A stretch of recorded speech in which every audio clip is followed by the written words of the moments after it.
Coach, what's the challenges when you play this defense for your wide receivers? Obviously, there's a lot of talk about press man coverage, but when you look at what they do and what they try to do to you, what's the challenge for your group? I think they try to throw a lot at you on the back end. Normal downs, they play a bunch of different coverages. You'll see some two-man, you'll see some two, you'll see one blitz, cover three, quarters. Like they're kind of like they do everything, right? What we got to focus on is just working our technique, make sure we get into the line, getting a pre-snap plan, and just being able to go operate after that. The good thing about, practicing the way we practice, our defense throws a lot at us too. So we're kind of used to that type of volume, seeing different looks and being able to ID it on the fly. It's just about going to go battle every snap, operating with technique, and going to win one-on-one matchups. Patrick, then Adam. Coach, kind of following up on that, is it a bigger challenge mentally for your guys or physically with the way Georgia plays? You list all the coverages they play. Obviously, they'll challenge you guys physically too. What's the bigger challenge for you guys? I think the challenge is always in practice. We do a really good job of putting pressure on our guys in practice. We do a really good job of making our guys uncomfortable in practice. That way, game day, it feels like, it's easier. So I think with, the DBs that we go against in practice, the way we challenge these guys in practice with the tempo, with the urgency, the focus, I think all of that stuff has to get you prepared for game day, and you have to put stress on these guys. And I think also when you do that, game day feels like a breeze. So that's been our motto, and we're going to continue to go with it. Is it different for guys that haven't played against Georgia or played much against Georgia? I don't think Mike played that much last year. Braylon didn't. Do you think the challenge is greater if you haven't faced a Georgia secondary before? We face good secondaries. This team's a really good team, but we faced good secondaries before. I think, part of playing a good opponent is you got to understand your opponent, but you can't give them too much credit either. If we go out and we do us, if we go out and compete, if we go out and we execute the way we're supposed to execute, we'll get the results we want. Rob, then Paige. Coach, just specifically with Mike and Braylon, what have they shown you? And do you kind of feel like they have a little bit of chip on their shoulder because people do kind of doubt a little bit in situations like this because they are young? Yeah, I think they all got chips on their shoulders. I think they all, keep receipts. They've heard some of the stuff, like we all have. But that's the good thing about being an athlete is you can channel that stuff the right way. In the end, you can have the world in your hands, and you can have the last say so. And I think those guys are very in tune with that, and they're channeling it the right way, which is in practice with the way they work and the way they prepare in the building. And we just got to keep doing that to build consistency. That's what we're looking forward to now. Is we don't want to be one-hit wonders. We don't want to have a few good games. We got to build consistency in order to be a real elite offense.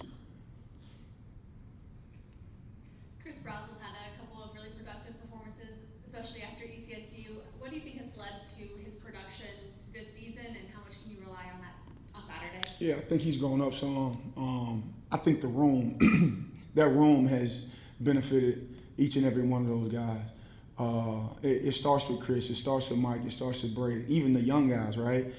Travis, Rodarius, Joe Kim, some of those guys coming in the room, and they're setting the standard every day.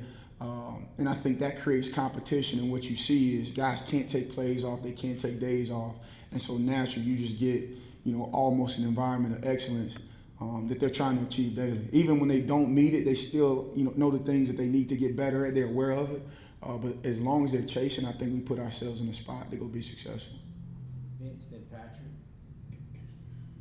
Coach, back here, can you describe or shed some light on the relationship that Joey Aguilar has with your wide receiver room, whether it's practice, facility, outside the facility, or in games? Yeah, it's awesome. Joey's, man, he's a people person. He does a really good job, even back to the summer and the spring, of spending time with those guys. Like, I can't tell you how many times we leave a receiver meeting. I tend to go over in the receiver meetings. We tend to stay longer. And, the guys are like, Coach, we got to go, we got a dinner with Joey, which is kind of cool to see, but he's poured into those guys, and he is very emotionally adapt to who they are. Like, he understands how to get on to each guy, which sometimes is in different ways.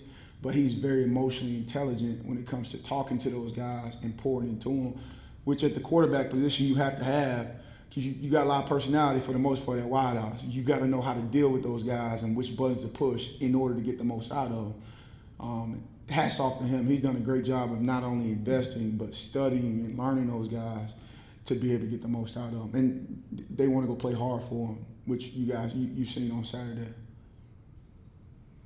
Coach, you kind of touched on your freshman trio. You got an extended look at them in the game last week. What did you see from each of Rodarius, Travis, and Jokin, and how much more trust did they maybe earn to get more playing time? Absolutely. You saw a different array from a couple of those guys. Like Rodarius, you seen him go make a couple big grabs, huge grabs.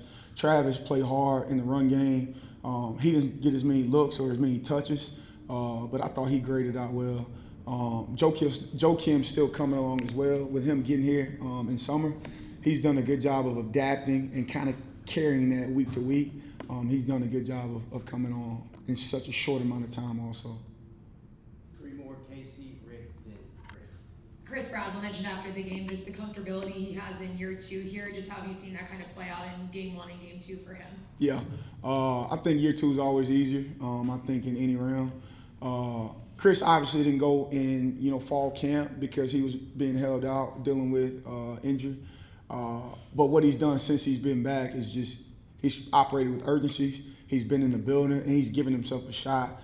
With that kid, a lot of times when he just prepares and on Saturday when he's able to just play and not have to think, I think you get the best version of him. So we'll continue that model. We'll continue that routine. For him is just continuing to prepare, keeping his routine the same. And I think he'll be able to play loose and continue to make plays. Back here, Coach, obviously you want to see continued improvement, but how pleased are you with the progress so far of your group, especially in the area of explosive plays? There's been a couple of those so far through 2 games. Yeah, I think, early in the season is twofold, right? You enjoy seeing success, but too much of that enjoyment, right, can stunt your growth. On the other end, I think the kids need to see success because it creates a buy-in that helps you, create consistency down the road. So obviously we enjoy seeing it, but I enjoy seeing it because now I know for sure there's a buy-in. What we got to do, like I continue to preach, is, man, like it's got to be consistent. It's got to be day in, day out, week in, week out, and we can't get away from our routine, our habits, and our details. From a confidence standpoint, how big was it for Mike to have that kind of day, and Chris as well? You've talked a lot about Chris having a hard time maybe putting a bad play behind him and moving forward. How much moving forward the season was Saturday for those 2 guys confidence-wise? I think it's huge, man. Like playing this position is 99% confidence, right? Like it's a lot of receivers around the country that make a ton of plays, and it's because they're confident. So as a coach, you got to understand that. And we were up by a hefty amount. But for me, having those guys operate and finish that game going out on a high, I think that's crucial, especially going to a conference game. Not that you're trying to get away from, whatever the mission is, but if you got receivers playing confident, you got your quarterback playing confident, I think you got a shot to be really good on offense in any league, anywhere. And then you look at the opposite. When they aren't confident, I think that shows also. So I think being in the receivers room, man, it's all about how do I get these guys confident, how do I keep them urgent, and how do I keep those guys detailed. I think if you can check off those 3 boxes, I think you got a shot to have a good room. All right, thank you. Thank y'all.